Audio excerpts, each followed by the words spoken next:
அனைவருக்கும் காலை வணக்கம். இன்றைக்கி நான் பட்டாணி சாதம் செய்கிறேன். இதுக்கு தேவையான பொருட்கள், பட்டாணி நைட்டே ஊற வச்சுட்டு நமக்கு தேவையான அளவு ஊற வச்சிடலாம். ஊற வச்சு குக்கரில் ஒரு 2 விசில் விட்டு வேக வச்சு வச்சுருக்கிறேன். சாப்பாடு வடித்து வச்சுருக்கிறேன். வெங்காயம் கட் பண்ணி வச்சுருக்கேன். பச்சை மிளகாய், கருவேப்பிலை, மஞ்சத்தூள், கடுகெல்லாம் எடுத்து வச்சுருக்கேன். இப்போ ஸ்டவ் ஆன் பண்ணிக்குவாங்க. ஒரு கடாயை வச்சுக்கணும். கடாய் காயட்டும். பட்டாணி சாதம் மிகவும் ஹெல்த்தியானது. குழந்தைங்களுக்கு கொடுக்கலாம், பெரியவங்க வரைக்கும் நல்லா சாப்பிட்லாம். அது மிகவும் சத்தானது. இப்போ நம்ம தாளிக்கிறதுக்கு நான் கடலெண்ணெய் ஊற்றுறேன். நான் கடலெண்ணெய் மிகவும் நல்லா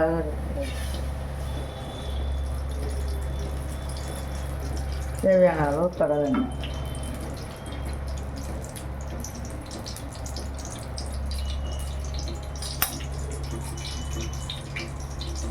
சட்டி சூடானதையும் கடுகு, தேவையான அளவு கடுகு. எப்பயுமே நம்ம எது தாளிச்சாலும் ஜீரகம் கொஞ்சம் போடணும். அது நம்ம சாப்பாடு வடிக்கும்போது கூட, சாப்பாடு உல வைக்கிறோம்னா அதில் கூட கொஞ்சம் ஜீரகம் போடலாம். ஜீரகம் மிகவும் செரிமான பொருள். இது நல்லா பொரிஞ்சு வரட்டும். நல்லா பொரிஞ்சு வந்ததையும் கட் பண்ணி வச்சுருக்கிற வெங்காயத்தை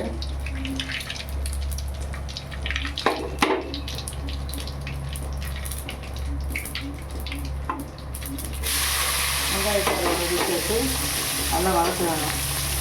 மிகவும் நம்ம எப்பயுமே சாப்பிட்ற பொருள் சத்தானதாக இருக்கணும். முன்னாடியெல்லாம் உணவு தான் மருந்தாக இருந்துச்சு. இப்போ உள்ள காலகட்டத்தில் தான் மருந்தே உணவாகிடுச்சு. அப்படி ஆகிடுச்சு இப்போ காலகட்டம். யாருக்கு எந்த நேரம் வேணாலும் எந்த நோயும் வருது. நீரிழிவு நோய் எல்லாருக்குமே வருது. நாம் சாப்பிட்ற பொருள் சத்தாக இருந்தாலே எல்லாம் நல்லாயிருக்கும். சத்தான பொருள் சாப்பிடணும். தினம் ஒரு கீரை சாப்பிட்ணும். முருங்கை கீரை அடிக்கடி உணவு சேர்த்துக்குங்க. இது நல்லா வதங்கி வரட்டும். வதங்கிறதுக்குள்ள அதில் கொஞ்சம் உப்பு போட்டோம்னா கொஞ்சம், நான் எப்பயுமே இந்து உப்பு தான் யூஸ் பண்ணுவேன். இந்து உப்பு மிகவும் நல்லது. கொஞ்சம் உப்பு போட்டுக்கிறேங்க. தேவையான அளவு உப்பு போட்டுக்கிறேங்க. இந்த இது அவ்வளோ தேவையோ அப்புறம் நல்லா வதக்கணும். நல்லா கொஞ்சம் திறந்து வதக்கணும்.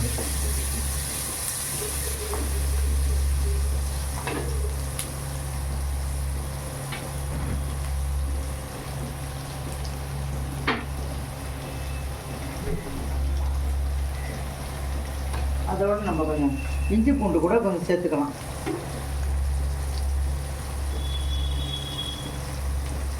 இஞ்சி போட்டுக்கணும். இஞ்சி பூண்டு சேர்த்தோம்னா நல்லா சுவையாக இருக்கும். அடி பிடிக்காமல் நல்லா கிட்டிட்டு வரணும்.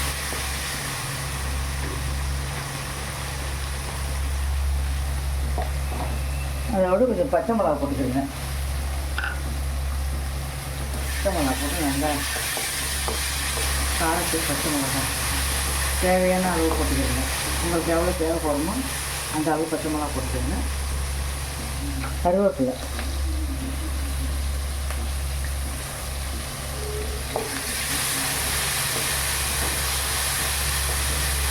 நல்லா வதங்கிட்டு நல்லா வதங்குற அளவுக்கு நான் போட்டுக்கிறேங்க. கொஞ்சம் ஒரு சிட்டிகை மஞ்சள் பொடி கொஞ்சம் போட்டோம்னா போதும். அதிக தேவையில்லை. கொஞ்சம் இல்லைன்னா மஞ்சள் கலர் ஆகிடும் சாப்பாடு. கொஞ்சம் போட்டோம்னா போதும்.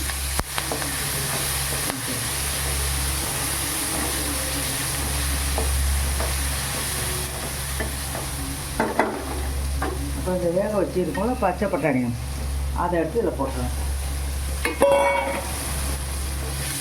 இது நம்ம ஊர் சைடு வேதிய சாதம் பாங்க.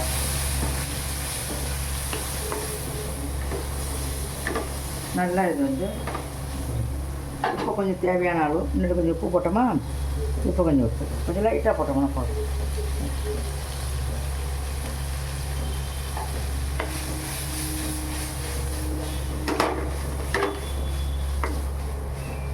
நல்லா அது வதங்கி வந்ததையும் சாப்பாடு வடித்து வச்சுருக்கோம். நம்ம சாப்பாடு வடித்து வச்சு நல்லா ஆற வச்சுருக்கோம். இதை போட்டு அதில் கிளறணும். அதில் உங்களுக்கு எவ்வளோ தேவையான அளவு எத்தனை பேர் இருக்குன்னா அதுக்கு தகுந்த மாதிரி சாப்பாடு போடுங்க. தேவையான அளவு நீங்கள் சாப்பாடு போட்டுக்கணும். கொஞ்சம் கொட்டி விட்டுருங்க. அடுப்பை சிம்மில் வச்சுருங்க.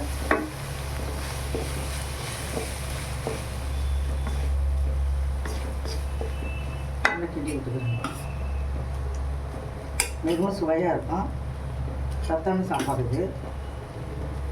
டெய்லி இட்லி தோசை சாப்பிட்றதுக்கு இது வந்து நம்ம மத்தியானத்துக்கு கூட சாப்பிட்லாம். அது முட்டை ஆம்லேட் போட்டு வச்சுக்கலாம். நல்லாயிருக்கும். முட்டை ஆம்லேட் ரொம்ப டேஸ்ட்டாக இருக்கும். அது முட்டை ஆம்லேட்டு கருவாடு மிகவும் சுவையாக இருக்கும். நல்லா கடையில் விட்டுக்கோங்க. அது நல்லா கலரணும். நல்லா அடுப்பு சிம்மில் வச்சு நல்லா கிளறி விட்டுருங்க. இது மேலே வந்து கொஞ்சம் நெய் ஊற்றிக்கிடுங்க. மேலே நெய் நமக்கு தேவையான அளவு நெய் ஊற்றலாம். தேங்காய் எண்ணெய், சமையல் தேங்காய் எண்ணெய் ஊற்றிட்டிங்கன்னா இன்னும் சுவையாக இருக்கும். சமையல் தேங்காய் பாருங்கள். இன்றைக்கி பட்டாணி சாதம் செஞ்சுருக்கோம்.